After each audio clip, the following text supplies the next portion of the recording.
أعوذ بالله من الشيطان اللعين الرجيم بسم الله الرحمن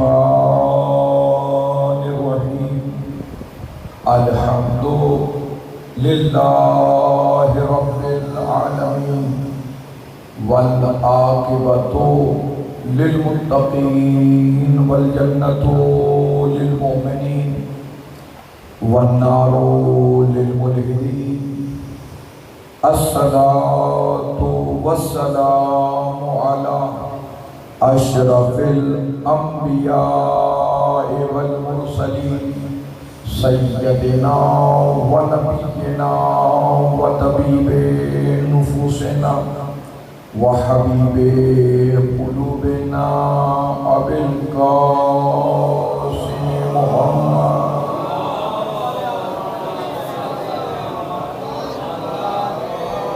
وآله الطيبين الطاهرين المعصومين المظلومين أما بعد فقد قال الله تعالى في كتابه المجيد وفرقانه الحميد وقوله الحق بسم الله الرحمن الرحيم إن الدين عند الله الإسلام صلوات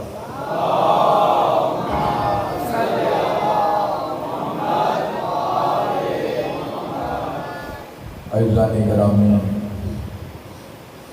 و محبان آل اطہار، مسلسل آپ لوگ اجر رسالت کی ادائیگی کے لیے اس عشرہ محرم کی مجالس میں بھرپور شرکت فرما رہے ہیں۔ جناب سیدہ سلام اللہ علیہا آپ اس پرسے کو قبول و مقبول فرمائیں۔ آج ہماری گفتگو تاریخ اسلام کے ذیل میں چھٹے مرحلے میں داخل ہو رہی ہے۔ کل گفتگو اس مقام پر پہنچی تھی کہ اللہ کے رسول نے مدینے پہنچ کر مسجد کا قیام کیا، مسجد نبوی بنائی، اور ساتھ ہی پیغمبر خدا نے مدینے پہنچنے کے بعد میثاق مدینہ کو قائم کیا۔ میثاق مدینہ یہودیوں کے ساتھ، کیونکہ یہودی ایک بڑی آبادی تھی اور یہودیوں کے 3 بڑے قبیلے وہاں پر آباد تھے، بنو قریظہ، بنو نذیر اور بنو قینقاع۔ تو یہ 3 بڑے قبائل یہود کے آباد تھے۔ تو پیغمبر خدا نے جب وہاں پہنچے تو یہود کے ساتھ ایک ایگریمنٹ کیا کہ ریاست کو کیسے چلانا ہے، یعنی ریاست کے امور چلانے کا طریقہ کیا تھا، طریقہ کار کیا ہونا چاہیے۔ تو یہ تاریخ انسانیت کا، تاریخ اسلام کا نہیں، تاریخ انسانیت کا پہلا ریٹن کانسٹیٹیوشن ہے، پہلا دستور ہے جو تحریری طور پر لکھا گیا کہ کسی ریاست یا مملکت کو چلانے کے کیا اصول ہیں۔ اس سے پہلے کسی قوم کے پاس کوئی تحریری دستور ریٹن کانسٹیٹیوشن نہیں تھا۔ یہ پہلا دستور جس کی تقریباً 52 چکے ہیں، اور پیغمبر خدا نے یہ طے کیا کہ کس طریقے سے ہم مل کر الائنس کے طور پر مکے مدینے کا دفاع کریں گے، تمہیں اپنے مذہبی رسومات منانے کی، اپنے مذہبی جو تمہارے تہوار ہیں ان کی اجازت ہے، اور ایک پورا نظام بتایا کہ کسی ملک میں شہری کیسے رہتا ہے۔ اس کے بعد جب یہ دستور طے ہوا اور پیغمبر خدا کو مدینے کا والی بنا، یعنی ہیڈ آف اسٹیٹ، تو مدینے کی اسٹیٹ کا سربراہ میرا رسول بن گیا۔ تو پیغمبر کا یہ عظمت اور مسلمانوں کی یہ شان و شوکت دیکھ کر جو مکے میں کفار تھے انہیں جلن محسوس ہوتی تھی، کیونکہ انہوں نے بہت ستایا پیغمبر کو، بہت تکالیف دی، اسلام کو نقصان پہنچانے کی، ختم کرنے کی پوری کوششیں کی، شب ہجرت پیغمبر خدا کو قتل کرنے کی کوشش کی، وہ تمام اپنی کوششوں میں ناکام ہو گئے۔ چلیے جناب، اب تو آپ نے مسلمانوں کی زمین جائیداد جو کچھ تھی، مکانات تھے، ان پر تمہارا قبضہ ہو گیا، اب خوش رہو، اپنے بتوں کی پوجا کرتے رہو، جو تمہیں کرنا ہے کرتے رہو۔ لیکن ان سے یہ چیز برداشت نہ ہوئی، کفار مکہ نے اب شرارتیں شروع کر دی۔ مکے کے کفار نے کیا کیا؟ لیٹر لکھنا شروع کر دیا۔ عبداللہ ابن ابی کے نام، جو منافقوں کے روپ میں مسلمان بنا بیٹھا تھا، اسے لیٹر لکھا، ہمارا آدمی تمہارے پاس آیا ہے ورنہ ہم تم پر حملہ کریں گے، ہمارے بندوں کو ہمارے حوالے کرو۔ اس کے بعد دوسرا اقدام یہ کیا کہ انہوں نے جو حلیف تھے مسلمانوں کے، جن سے مسلمانوں کی ایگریمنٹ ہو چکا تھا، جو مسلمانوں کے الائنس میں قبائل تھے، ان قبائل کے کبھی نخلستان پر حملہ کر رہے ہیں، کبھی مسلمانوں کے مویشی چوری کر کے بھاگ گئے، کبھی کہیں آگ لگا کے بھاگ گئے۔ یہ سب تاریخ میں وہ اسباب ہیں جن کی وجہ سے اسلام کی پہلی جنگ، جس میں باقاعدہ لڑائی ہوئی، میدان کے اندر لڑائی ہوئی، خون خرابہ ہوا، جنگ بدر آئی۔ یعنی جنگ بدر سے پہلے کہ میں آپ کو اسباب بتا رہا ہوں کہ مسلسل اس سے پہلے سرایا ہوا، دو طریقے کی جنگیں ہوتی ہیں، ذرا سی یہ بنیادی باتیں ہیں اور انہیں بھی محفوظ کیجیے۔ پیغمبر خدا سرور کائنات نے اپنی مکی زندگی میں کوئی جنگ نہیں کی۔ مکی زندگی ہے شاہ صاحب 13 سال اور مدنی زندگی ہے 10 سال، کیونکہ 11ویں سال 11 ہجری میں تو آپ کا انتقال ہو گیا۔ تو تقریباً 10 سال رسول نے گزارے مدینے میں اور 13 سال گزارے مکے میں۔ مکے میں کوئی جنگ نہیں ہے اور مدینے کے 10 سال میں 83 جنگیں ہوئی، 83، جن میں 27 جنگیں ایسی تھی جن میں میرا رسول بنفس نفیس شامل ہوا۔ جن جنگوں میں رسول اللہ نے بنفس نفیس خود شرکت فرمائی انہیں غزوات کہتے ہیں، اور جن میں پیغمبر کی سربراہی تو نہ تھی لیکن پیغمبر کی ایڈوائس پر کسی اور کو لشکر کا کمانڈر بنا کر بھیجا تو انہیں سرایات کہتے ہیں۔ یعنی دو قسم کی جنگیں ہیں، ایک غزوہ ایک سریہ۔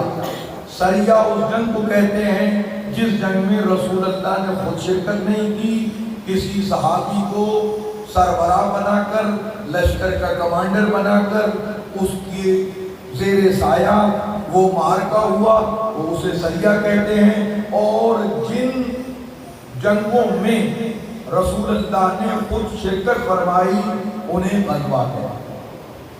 اب جب یہ ان کے لیٹرز لکھے جا رہے تھے، مسلمانوں کے مویشیوں کو لے کے جا رہے تھے، اس کے بعد مختلف قسم کے نخلستانوں کو آگ لگا رہے تھے، تباہی بربادی کر رہے تھے، بار بار شرارتیں کر رہے تھے، کیونکہ مسلمان مدینے میں چین سے تھے لیکن مسلمانوں کے چین کو دیکھ کر کفار مکہ چین میں نہ تھے۔ انہیں کسی صورت میں چین نہیں مل رہا تھا، کسی صورت میں سکھ نہیں مل رہا تھا۔ تو اب انہوں نے کہا کہ اب ہم ایسا کرتے ہیں، ایک بڑی انویسٹمنٹ کرتے ہیں، جس انویسٹمنٹ کے بعد ہم بہت سارا مال اکٹھا کریں گے اور ہم پیغمبر خدا پر ایک مدینے پر بڑی چڑھائی کریں گے۔ پیغمبر بھی ان کی سازش سے آشنا تھے کہ یہ کیا کرنے جا رہے ہیں۔ تو اس صورت میں خود ابو سفیان کے جملے طبقات ابن سعد میں موجود ہیں کہ جو تجارتی قافلہ ہم لے کے جا رہے تھے اس میں کوئی مکے کا نہ کوئی مرد قریش تھا نہ کوئی قریش عورت بچی تھی جس کی انویسٹمنٹ نہ لگی. یعنی سب کو اکٹھا کیا کہ ایک بڑی انویسٹمنٹ کرتے ہیں اور اس کے بعد ہمیں اسلحہ وغیرہ خریدیں گے اور ایک بڑی جنگ کی تیاری کریں گے تاکہ مدینے پہنچ کر ہم مسلمانوں کو صفائے ہستی سے مٹا دیں اور پیغمبر خدا کا جو دین ہے اس کو ختم کر دیا جائے. یہ ہے پس منظر. ادھر ابو سفیان شام سے تجارتی قافلہ لے کر نکلا. تو جب یہ قافلہ لے کر نکلا تو پیغمبر خدا نے بھی اپنے 2 جاسوس بھیجے کہ یہ کہاں پر ہے. تو بدر کے کنویں، بدر ایک کنواں ہے جہاں پر یہ جنگ لڑی گئی ہے، بدر نامی کنواں. شوکت شاہ جی اسی کنویں کی وجہ سے اس میدان کا نام پڑا بدر، اور اسی میدان کی وجہ سے اس جنگ کا نام بھی پڑ گیا جنگ بدر. تو جنگ بدر بدر کے میدان میں لڑی گئی. بدر ایک کنواں تھا. بدر پھر اصل کافر کا نام تھا جس نے مکے اور مدینے کے درمیان کنواں کھدوایا تھا تاکہ لوگ پانی پی سکیں. اس کی نیت صاف تھی، کنویں سے پانی نکل آیا، اس نے خلق کے لیے پانی کو وقف کر دیا. کافر تھا، اس نے پانی پلایا. آج تک اس کافر کا نام اللہ نے باقی رکھا ہے. تو اگر کوئی کافر بھی انسان کو پانی پلائے اللہ اس کے نام کو باقی رکھتا ہے. اگر کوئی مومن مسلمانوں کو، انسانوں کو سبیل کا پانی پلائے تو اللہ اس کے اجر کو ضائع کیسے کرے گا؟ مولا آپ کو سلام. یہ کافر کے نام پر بدر کا کنواں، بدر کا میدان، جنگ بدر. اب جناب رسول اللہ کے جیسے وہ جاسوس پہنچے کہ دیکھیں کہاں ہے قافلہ. تو جیسے جاسوس پہنچے تو دیکھا کنویں پر 2 عورتیں لڑائی کر رہی. تاریخ تبری میں بڑے دلچسپ انداز سے لکھا اور میں کوشش کروں گا اسی انداز سے آپ کو سنوں. تو تبری نے لکھا کہ وہ عورتیں، 2 عورتوں کا جھگڑا چل رہا تھا. وہ پیغمبر کے جاسوسوں نے کہا کیا بات ہے، دیکھیں کیا کہہ رہی ہیں. تو ایک نے کہا بھائی تمہارے میرے پیسے دو. انہوں نے کہا پیسے پلٹا دوں گی، ابھی قافلہ آئے گا تو اس سے جو پیسے ملیں گے تمہارے دے دوں گی، ادھر کام روٹی ووٹی پکا کے جو پیسے ملیں گے وہ تمہارا قرضہ اتار دوں گی. اب مسلمان سمجھے قافلہ 1 یا 2 دن میں پہنچنے والا ہے، مقامی لوگوں کو اطلاع مل چکی ہے. تو جیسے یہ خبر لی انہوں نے اپنے اونٹوں کو پانی وانی پیا اور بھاگے تاکہ رسول تک خبر پہنچائیں. اب رسول تک خبر پہنچانے کے لیے وہ گئے. ادھر قافلہ پہنچ گیا. قافلہ پہنچا تو ابو سفیان نے کہا کہ کہیں کچھ لوگ تو نہیں آئے. کہا لوگ تو نہیں، 2 مسافر آئے تھے مدینے کی طرف سے، ہمیں نہیں پتا کہاں سے آئے. کہا کیا کیا؟ بس بولا پانی وانی پیا چلے گئے. کہا کس چیز پہ آئے تھے؟ کہا اونٹوں پہ آئے تھے. کہا اونٹوں پہ آئے تھے، اونٹ کہاں کھڑے ہوئے تھے؟ کہا یہاں اس درخت کے پاس کھڑے ہوئے تھے. تو ابو سفیان کتنا چالاک تھا، اس کی چالاکی دیکھیے. اس نے کہا اونٹوں کی لید پڑی ہے. اس نے لید کو توڑا تو توڑنے کے بعد کہا کہ واپس فوراً قافلے کو لے کے چلو، محمد کہیں ہم پر حملہ نہ کر دیں. کہا کیوں پریشان ہو گئے؟ کہا میں نے لید میں دیکھ لیا ہے اونٹ کی کھجور کی گٹھلیاں اونٹوں کی لید میں موجود ہیں، اور یہ چارہ مدینے کے لوگ دے سکتے ہیں، کہاں کھجوریں زیادہ ہیں. یعنی وہ سمجھ گیا کہ اب رسول اللہ کا کہیں حملہ نہ ہو جائے. تو غیر معروف راستوں سے لے کر دوڑتا ہوا گیا، اپنے قافلے کو دوڑایا. ادھر پیغمبر پہنچے تو قافلہ تو بھاگ چکا تھا. اب اتنے میں یہ قافلہ نکل گیا. ادھر یہ خبر پہنچ گئی کہ جناب ابو جہل کے پاس کے مکے کے اندر کہ ہمارے قافلے کو لوٹا جا رہا ہے.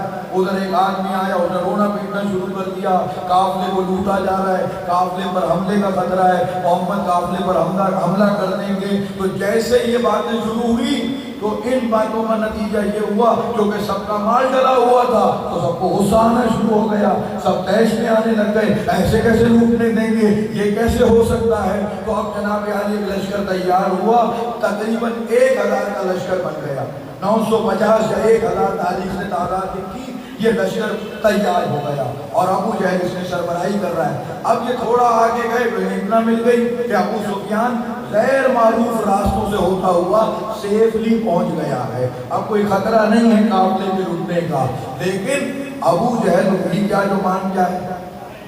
ابو جہل نے کہا نہیں، اب تو ہم جائیں گے، ادھر پہنچیں گے، 3 دن وہاں شراب پیئیں گے، مسلمانوں کو للکاریں گے، ہم چیلنج کریں گے، یہ سب کرنے کے بعد لوٹوں گا، واپس نہیں لوٹوں گا. اب جناب یہ پہنچ گئے. اب یہاں پر 1000 لوگ تیاری کے ساتھ، اور مسلمان کتنے نکلے؟ 313. 313 کا مقابلہ 1000 سے ہونا ہے. 1000 کو جو ٹرینڈ اور جس میں فقط کافر نہیں پروفیشنل لوگ بھی. آپ کو بتاؤں گا کون سا پروفیشنل آدمی تھا جسے خاص لڑائی کے لیے کرائے کا قاتل لائے تھے. اب یہ پہنچ گئے جناب. قافلہ مسلمانوں کا بھی آ گیا 313، ان کا بھی آ گیا. جیسے ہی ان کے بندے 2 پانی بھرنے غلام آئے، پیغمبر نے کہا پکڑ دو. اب انہیں پکڑا، ان سے انویسٹیگیشن ہوئی، وہ بتائیں نہیں کتنی تعداد ہے. پیغمبر نے پھر انڈائریکٹ طریقے سے پوچھا. رسول نے کہا کھانا کیسے کھاتے ہیں؟ سب اپنا کھاتے ہیں یا کس طریقے سے ان کا کھانا پینا ہو رہا ہے؟ کہ صاحب کھانا پینا اس طریقے سے ہو رہا ہے کہ اس میں ہیں بڑے بڑے سردار. تو کیونکہ سردار موجود ہیں تو کسی دن ایک سردار دعوت کرتا ہے، کسی دن دوسرا سردار کھانا کرتا ہے، کسی دن تیسرا سردار کھانا کرتا ہے. کہ اچھا جب سردار کھانا کرتے ہیں تو اونٹ کتنے کاٹتے ہیں؟ سرکار اونٹ 9 کاٹتے ہیں یا 10 اونٹ تک کاٹتے ہیں. تو رسول نے کہا یہ 900 سے 1000 تک ہے، کیونکہ ایک اونٹ کے لیے 100 بندے کافی ہوتے ہیں. تو پیغمبر نے اندازہ لگا دیا. اب یہ 313 ہیں، ادھر 1000.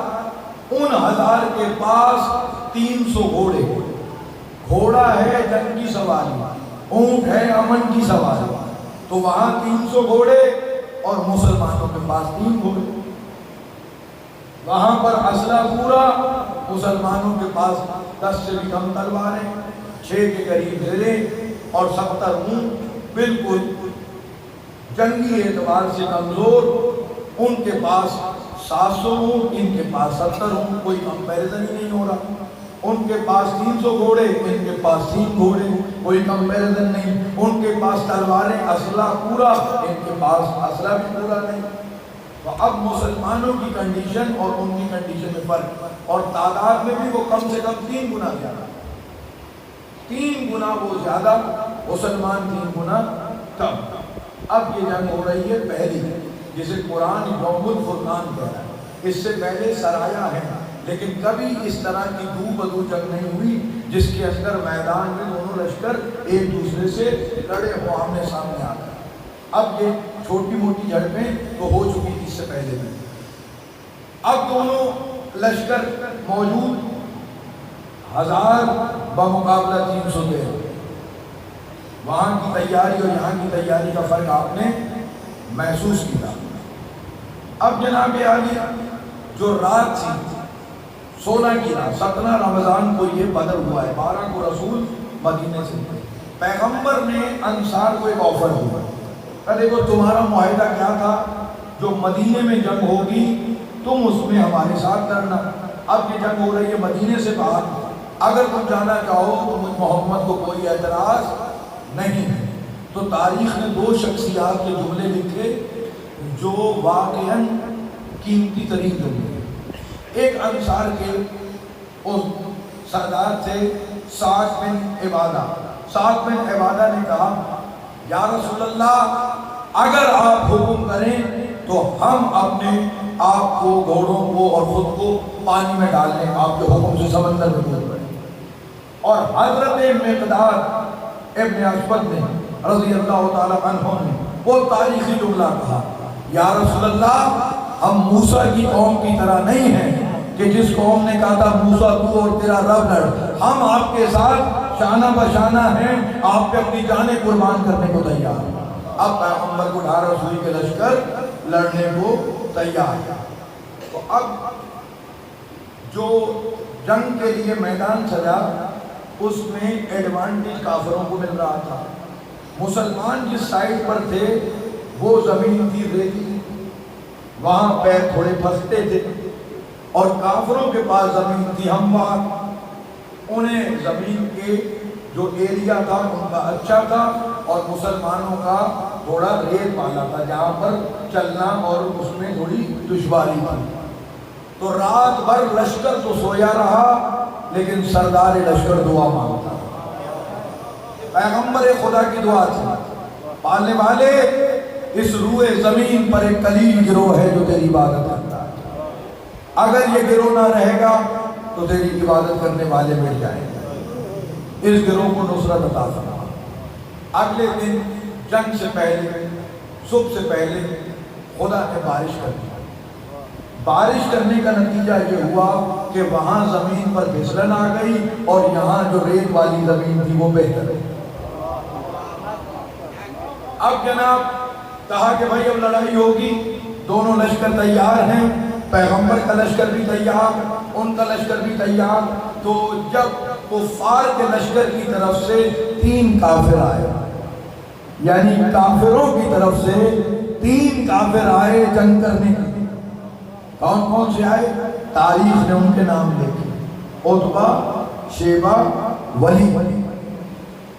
بعض دفعہ انسان کسی کو نہیں جانتا لیکن کسی رشتے سے پہچان لیتا ہے۔ عتبہ تھا ہندا کا باپ، ہندا کو تو جانتے ہیں نا، جس نے رسول اللہ کے کلیجے کو چبایا، اس کا باپ تھا۔ ابو سفیان کی بیوی ہے ہندا، تو یعنی ابو سفیان کا سسر۔ عتبہ کا بھائی تھا شیبہ، تو ہندا کا کیا بن گیا؟ چچا۔ اور تیسرا تھا ولی، جو ہندا کا تھا بھائی۔ یہ کافروں کی طرف سے 3 بہادر آئے۔ اب پیغمبر خدا کی طرف سے بھی 3 انصاریوں نے کہا ہم ان کا مقابلہ کریں گے۔ اب جیسے ہی وہ 3 گئے تو کفار نے کہا یہ ہمارے کیلیبر کے نہیں ہیں، ہم انہیں جانتے نہیں ہیں، ان کے حسب نسب سے ہم واقف نہیں ہیں، لہذا ہم ان سے نہیں، محمد ایسوں کو بھیج جن کے شجروں سے واقف ہیں۔ اب جیسے یہ جملے گئے تو پیغمبر کی طرف سے بھی 3 بہادر نکلے، 3 جری نکلے۔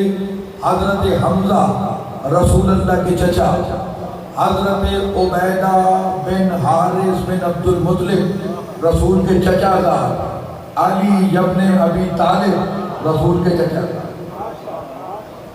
تو جب میدان کی بات آئی تو رسول کے گھر والے جائیں، اور جب خلافت کی بات آئے تو کوئی اور آئے۔ اب رسول کے گھر والے جا رہے ہیں، اب جب آئے تو کہا ہاں اب تو یقین آ گیا، اب ہمیں یقین آ گیا کہ یہ ان سب کو ہم جانتے ہیں۔ تو اب کیسے ہی لڑائی شروع ہوئی تو ایج گروپ کے حساب سے شاہ صاحب سامنے آئے، یعنی ان میں سب سے بڑا کون عمر میں؟ عتبہ، ان کے سامنے حضرت حمزہ گئے۔ پھر عمر میں کچھ کم چھوٹا شیبہ، تو اس کے سامنے عبیدہ گئے۔ ان سے چھوٹا، سب سے چھوٹا ان میں ولید کے سامنے مولا کائنات گئے۔ تو تاریخ کہتی ہے کہ جب تینوں ایک دوسرے کے سامنے دونوں لشکر کے بہادر آئے تو سب سے پہلے ولید کی گردن علی نے اڑائی۔ اب جو ولید کی گردن اڑائی، ادھر عتبہ اور جناب حمزہ میں لڑائی جاری تھی، اور شیبہ نے لڑائی کے دوران حضرت عبیدہ کے پیروں پر ایسا وار کیا کہ آپ کے پیر کٹ گئے۔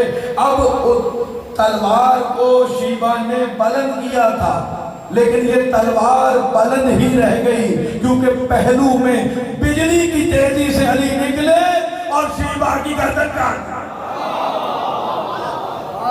ادھر جناب حمزہ بھی اپنے شکار سے فارغ ہوئے، اور حضرت عبیدہ زخمی ہوئے، ان کو اٹھا کے لے گئے۔ جب حضرت عبیدہ زخمی ہوئے تو تاریخ ابن کثیر میں جملے موجود ہیں، آپ جملوں کو سنیے گا۔ کیسے زخمی ہوئے؟ زخمی حالت میں رسول اللہ سے جو مکالمہ ہے اس میں کہا کہ کاش چچا ابو طالب ہوتے۔ بھائی لڑائی کس کے درمیان ہو رہی ہے؟ مسلمانوں اور کافروں کے درمیان۔ اور یاد کسے کیا جا رہا ہے؟ ابو طالب کو۔ کہ کاش چچا ابو طالب ہوتے تو وہ دیکھتے کہ ہم نے ان کی وصیت تھی کہ محمد کی نصرت کرنا، ہم نے محمد کی نصرت میں اپنی جان تک دے دی۔ یہ ہے حضرت عمران، حضرت ابو طالب، جنہیں حضرت عبیدہ نے شہادت کے وقت یاد کیا کہ یہ ابو طالب کی وصیت تھی کہ نصرت رسول کرنا ہے۔ ادھر پہلا مرحلہ ہوا، اب کافروں کا جو علمدار آئے علی کافروں کے علمدار کو اڑا دے، دوسرا آئے علی دوسرے۔ میں آپ کو ایک بات بتا رہا ہوں مولا کائنات کی، یہ امیر المومنین کا دستور تھا، کسی ٹھڑکو پھڑکو کو نہیں مارتے تھے، جب بھی مارتے تھے ان کے سرداروں کو مارتے تھے، ان کو مارتے تھے جو میدان میں سامنے آیا کرتے تھے۔ تو اب جو علی نے علمدار مارنا شروع کیے، کوئی علم اٹھانے والا نہیں بچا، تو اب اسلام کا لشکر غالب تھا، کم اسلحے کے باوجود مسلمان غالب ہو گئے، کافروں کے پیر اکھڑ گئے۔ قرآن کہتا ہے ہم نے فرشتوں کو بھی مدد کے لیے بھیجا، مسلمان بھی ان پر غالب ہو گئے۔ وہ تعداد میں زیادہ تھے لیکن مسلمانوں کے حملوں کا مقابلہ نہ کر سکے، 70 کافر مر گئے۔ ان میں ایک بہت بڑا تھا کرائے کا قاتل، اس کا نام تھا نوفل بن خویلد۔ نوفل بن خویلد مشہور کافر تھا، اس کو کرائے پہ لائے تھے اور پیغمبر نے دعا کی تھی اے اللہ نوفل سے مسلمانوں کو بچانا۔ تو ایک منزل پر پیغمبر کی صدا آئی، یہ نوفل کے بارے میں کوئی خبر دے گا؟ علی نے لڑتے لڑتے کہا یا رسول اللہ میں نے جہنم بھیج دیا۔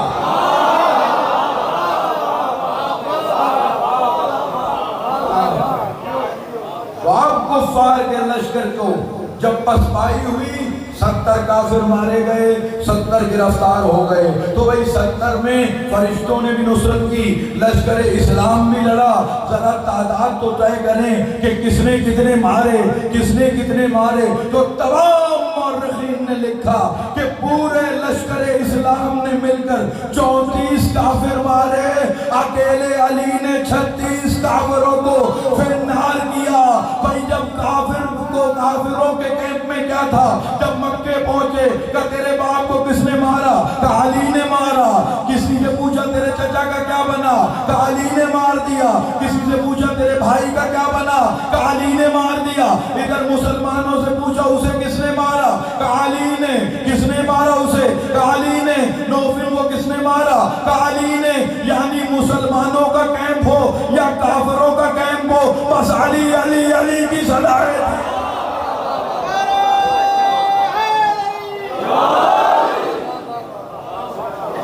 ہر طرف علی علی کی صدا، ہر طرف علی علی کی صدا۔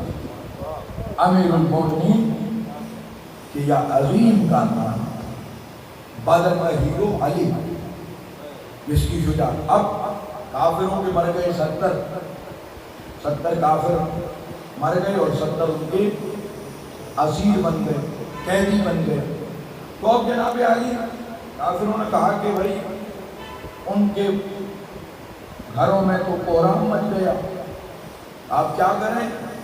تو تاریخ کہتی ہے کہ ابو سفیان نے ایک قسم کھائی کہ اب میں جب تک بدلہ نہیں لوں گا نہاؤں گا نہیں۔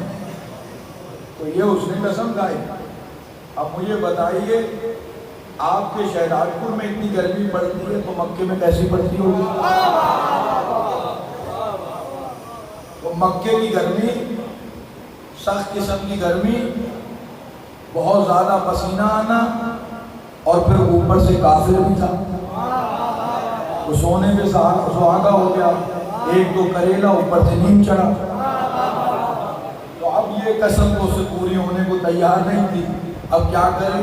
کب مسلمانوں سے بدلہ لے، یہ اس کے اختیار میں نہیں۔ تو کہا کہ بھائی کچھ تو کیا جائے۔ تو 6.5 مہینے کے بعد جب کسی کے پاس بیٹھتا لوگوں کو بدبو محسوس ہوتی۔ اب آپ بھی بتائیے کوئی کافر 6 مہینے 8 مہینے نہ نہائے تو اس کے اندر کیا حالت ہوگی؟ تو جب یہ حالت ہوئی تو کہا کہ اب تو کچھ کریں، تو پھر اس نے کچھ لوگوں کو لیا، 2 مسلمان بیچارے کام کر رہے تھے کھیت میں، ان کو قتل کر کے آیا اور کہا کہ اب میری قسم پوری ہو گئی، میں نے کچھ بدلہ لے لیا، اس کے بعد آئے۔ اب انہوں نے ایک تحریک چلائی ہے احد کے لیے، انشاءاللہ کل سے اس احد کے عنوان کو آپ کی خدمت میں پیش کریں گے۔ بیک گراؤنڈ احد کا کیا ہے کہ بدر کے جو لوگ مارے گئے ان کا بدلہ لینے کے لیے جنگ احد کی مشرکین نے تیاری کی۔ تو اب کل انشاءاللہ جنگ احد پر کلام کریں گے، لیکن ایک بات پیغمبر کی سیرت کی بیان کر کے میں چند فکرے مسائل کی عرض کروں گا۔ ایک مرتبہ صلوات پڑھیں۔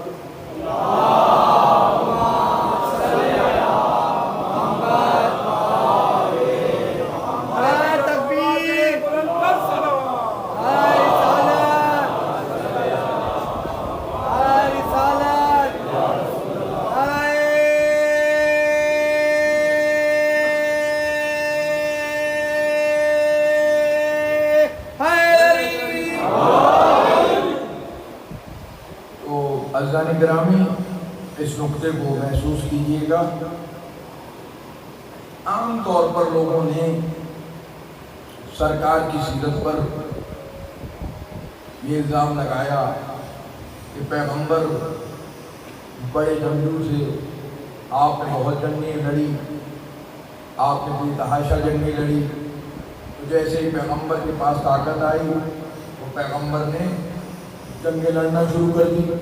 تو یہ مستشرقین کا سیرت رسول میں میرے رسول پر ایک الزام ہے، ذرا سا اس کو غور سے سننے کا، یہ داد کی بات نہیں ہے، یہ غور کرنے کی بات ہے، اسے توجہ سے سماعت کریں۔ رسول خدا کے عہد کی جنگوں کو دیکھیں گے تو خیبر کے علاوہ جو جنگیں پیغمبر سے لڑی گئی ہیں وہ مدینے کے قریب لڑی گئی، مکے کے قریب کوئی جنگ نہیں، یعنی جتنی جنگیں ہیں وہ مدینے کے قریب لڑی گئی۔ اگر پیغمبر خدا جاریت کرتے تو یہ جنگیں کہاں، اگر 2 لوگ لڑائی کریں تو جس کے گھر کے پاس لڑائی ہوگی وہ لڑنے گیا ہے یا جس کے گھر سے دور لڑائی ہوگی وہ لڑنے گیا ہے؟ کیا کہتے ہیں بھائی، جو اپنے گھر سے دور گیا ہے اس کا مطلب وہ لڑنے گیا ہے، اور جس کے گھر کے پاس ہو رہی ہیں ساری لڑائیاں اس کا مطلب بندہ تو گھر کے قریب کوئی مسلط کرے گا، وہ اپنا دفاع کرے گا۔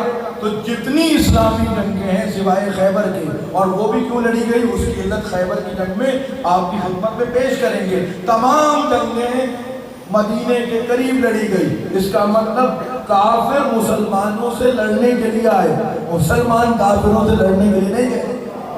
یہ جنگیں ڈیفینسو ہیں، اپنے ڈیفینس کے اندر لڑی گئی۔ اور دوسری چیز آپ کی خدمت میں عرض کرتا چلوں، رسول اللہ نے تاریخ انسانیت کا اتنا بڑا انقلاب لائے، 83 جنگیں ہوئی، ان 83 جنگوں میں پیغمبر نے انسانیت کا اتنا بڑا انقلاب لائے، کتنے لوگوں کی جان گئی؟ آپ کیا سمجھتے ہیں 83 جنگوں میں کتنے مرے ہوں گے؟ آپ 50 لاکھ 2 لاکھ، یہی بندہ سوچتا ہے نا عام طور پہ 2-4 لاکھ مر گئے ہوں گے لوگ پوری اسلامی جنگوں میں۔ بڑی ذمہ داری سے آپ کی خدمت میں جملہ ہدیہ کر رہا ہوں، 259 مسلمان اور 1200 یا 1400 کافر، 259 مسلمان اور 1200 یا 1400 کافر، یعنی اتنا بڑا انسانیت کا انقلاب پیغمبر خدا نے فقط 1500 لوگوں کی جانوں گئی۔ ان میں بھی یہ میں کہتا ہوں بدقسمت ہے وہ لوگ جو پیغمبر کے سامنے آ کے مر گئے، کیونکہ پیغمبر زندگیاں چھیننے نہیں، زندگیاں بانٹنے آئے تھے۔ رسول زندگیاں تقسیم کرنے آئے تھے، انسانیت کو زندگی دینے آئے تھے۔ یہ بدقسمت لوگ تھے جو رسول کے ہاتھوں مارے گئے۔ تو اب اتنا بڑا انقلاب 1500، تو ایک صاحب کے سامنے ہم نے بات کی، انہوں نے کہا پرانے زمانے میں بھائی اسلحے ایسے تھوڑی تھے، کوئی بندوق کی لڑائی تھوڑی تھی، کوئی تلواروں کی لڑائی تھوڑی تھی، اس دور میں اسلحہ کم تھا، 2 4 10 20 50 100 بندہ مرتا تھا۔ میں کہتا ہوں نہیں، یہ حکمت رسول تھی، ورنہ پیغمبر کے 1 سال کے اندر، بھائی پیغمبر کے سال بعد کوئی توپ تو ایجاد نہیں ہو گئی تھی، کوئی مشین گن تو ایجاد نہیں ہو گئی تھی، کوئی کلیشنکوف تو ایجاد نہیں ہوئی تھی، وہی تلواروں کا دور تھا، وہی تھا۔ پیغمبر کے 1 سال بعد جب ایک صحابی کی قیادت میں جنگ لڑی گئی تو اس جنگ میں احسان شاہ ایک جنگ میں جو مسلمہ کذاب کے خلاف لڑی گئی 23,000 بندہ مارا گیا، 23,000، یعنی پیغمبر کی ساری جنگوں میں 1500 نہیں ہیں اور اس ایک جنگ میں 23,000 بن گئے، تو کیا 1 سال میں اتنا اسلحہ ایجاد ہو گیا تھا کہ 23,000 تک لوگ مر گئے؟ نہیں، اسلحے کی بات نہیں تھی، یہ پیغمبر کی حکمت عملی تھی۔ دشمن کی بھی جانیں کم لی، اپنی جانیں بھی بچائی اور تاریخ انسانیت کا سب سے بڑا انقلاب پیش کیا۔ اور یہ بدر کا ہی گھاؤ تھا، یہ بدر کا ہی گھاؤ تھا ہندا کے پوتے یزید کو۔ تبھی یہ کہہ رہا تھا کاش میرے بدر کے بزرگ ہوتے تو دیکھ سکتے، میں نے کس طرح سے ان کا بدلہ لیا۔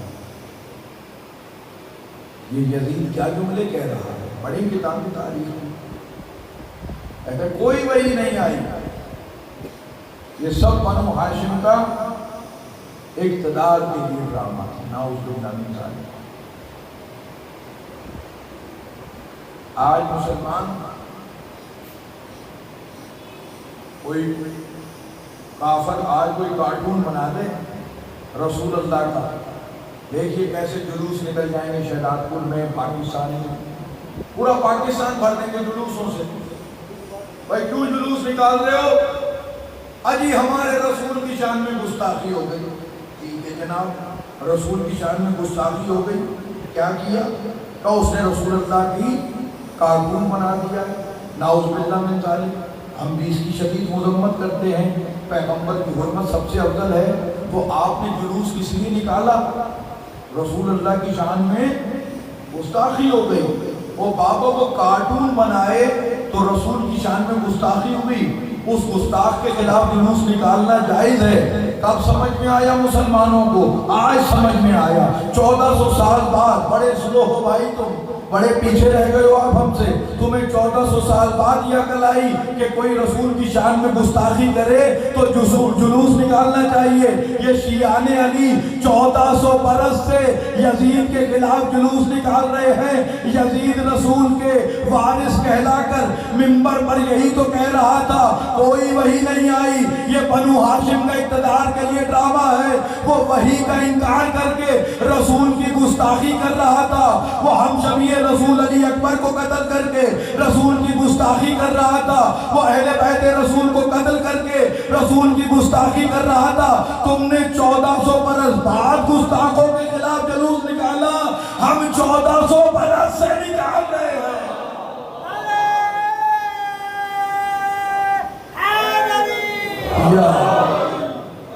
بات تمہیں اب سمجھ میں آئی، اور یہی کربلا کے شہیدوں سے بدلہ لے کے شہداء کو قتل کر کے کہتا ہے کہ کاش میرے بدر کے بزرگ ہوتے۔ عزاداروں، آج اس کا ذکر کرنا ہے جس نے ماں کا دودھ کم پیا ہے، اسلام کو لہو زیادہ۔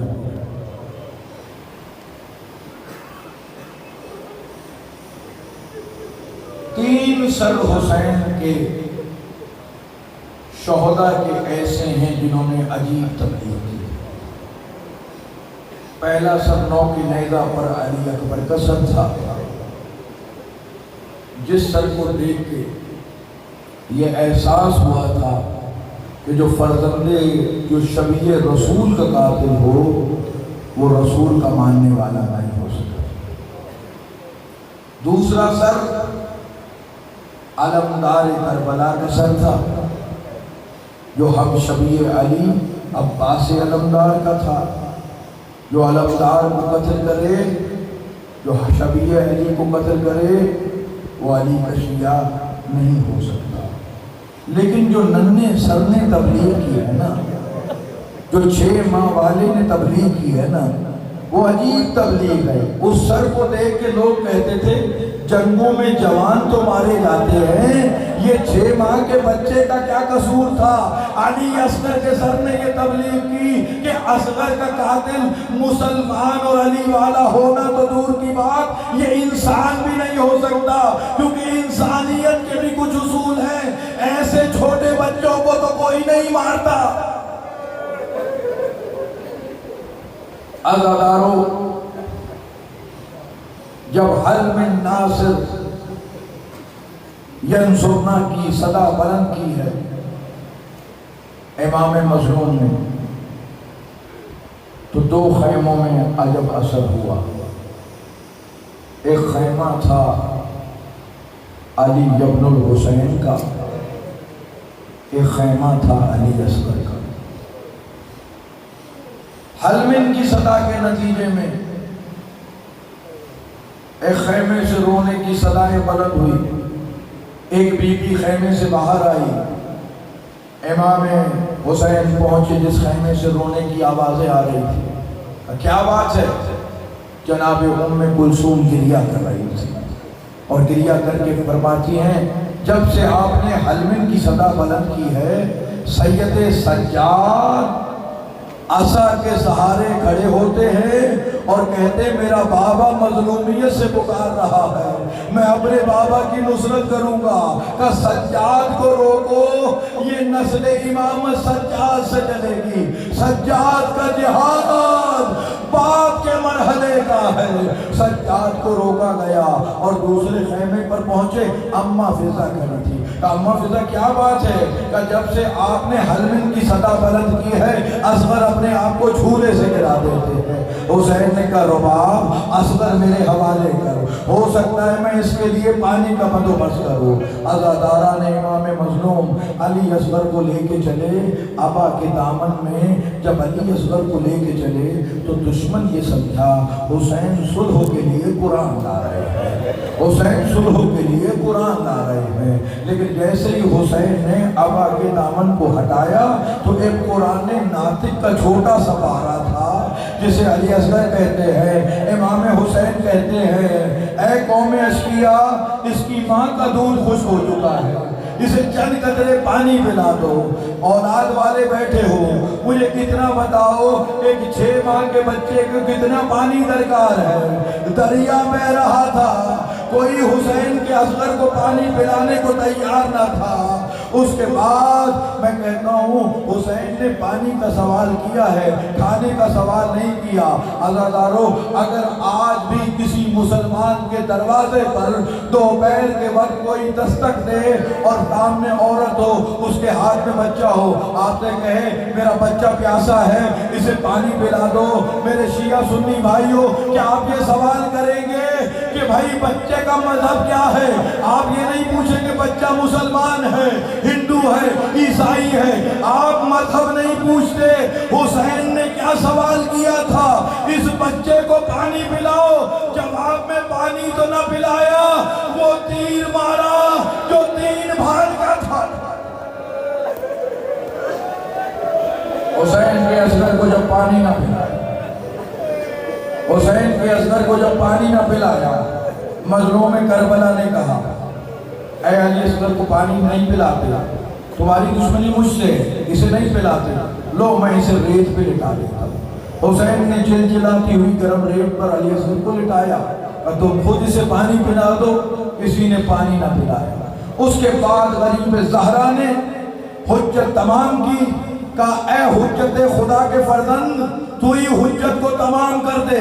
علی اصغر نے تالو سے 3 دن کے پیاسے اصغر نے تالو سے بڑی مشکل سے زبان چھڑائی، خشک لبوں پر پھیرنا شروع کی۔ یہ وہ منظر تھا، لشکر یزید بھی رونے لگا حسین کے بچے کی پیاس دیکھ کر۔ اس وقت خدا کی لعنت ہو عمر بن سعد ملعون پر، یہ دوڑتا ہوا گیا کہ حرملا تیری بہادری کس دن کام آئے گی؟ اقطع کلام الحسین، حسین کے کلام کو قطع کر دے۔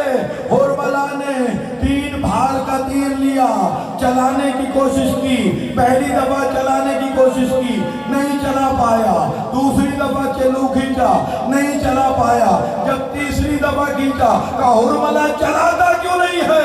کہ چلانے کا تو سوچتا ہوں۔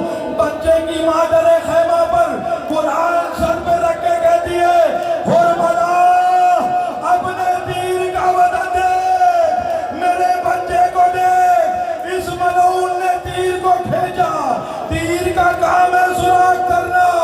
میرا چھٹا امام کہتا ہے میرا سلام وہ اصغر پر جو ایک کان سے دوسرے کان تک ذبح ہو گئے۔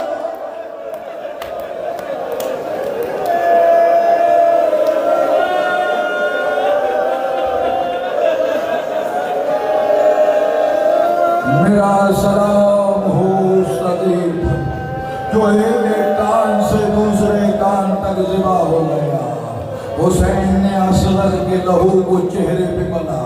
غریب حسین وہ کربلا کا بہادر حسین جو دور دور سے لاشیں لے آیا تھا، اللہ جانے اصغر کا وزن کتنا تھا۔ حسین جیسا جریمہ آپ 10ویں کو ایک عمل کرتے ہیں، چند قدم آگے بڑھتے ہیں، چند قدم پیچھے بڑھتے ہیں۔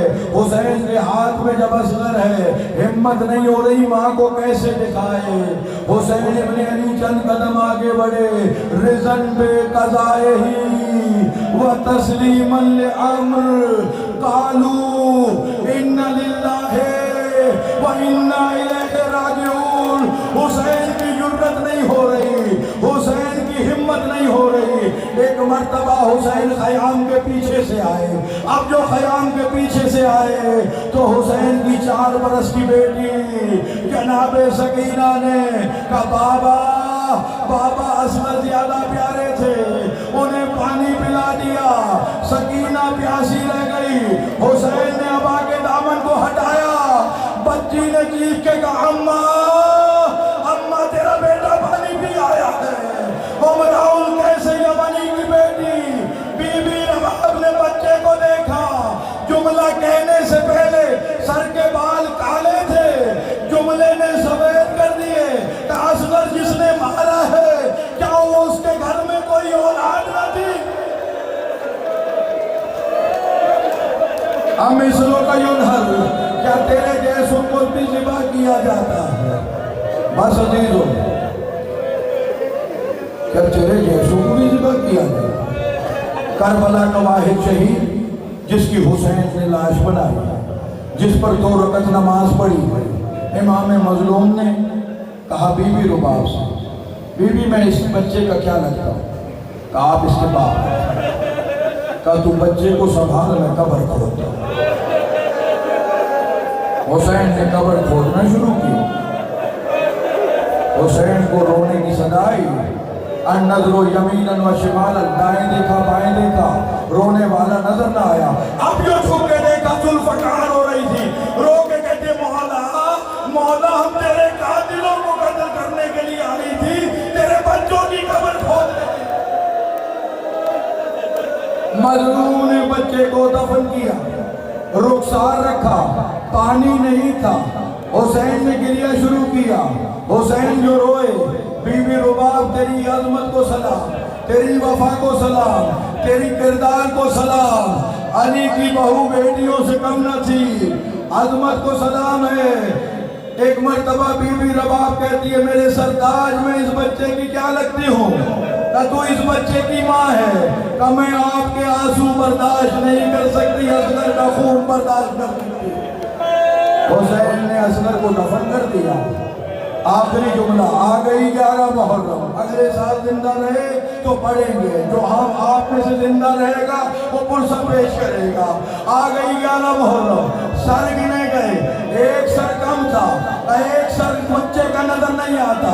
خدا کی لعنت پڑے شمر حرامی پر، اس نے کہا میں سر ڈھونڈ کے دیتا ہوں، مجھے 10 بندے دو۔ اس نے 10 بندے لیے، نیزے لیے، زمین کربلا میں نیزے مارنا شروع کیے۔ ایک مرتبہ بی بی جناب فضہ کی صدا بلند ہوئی،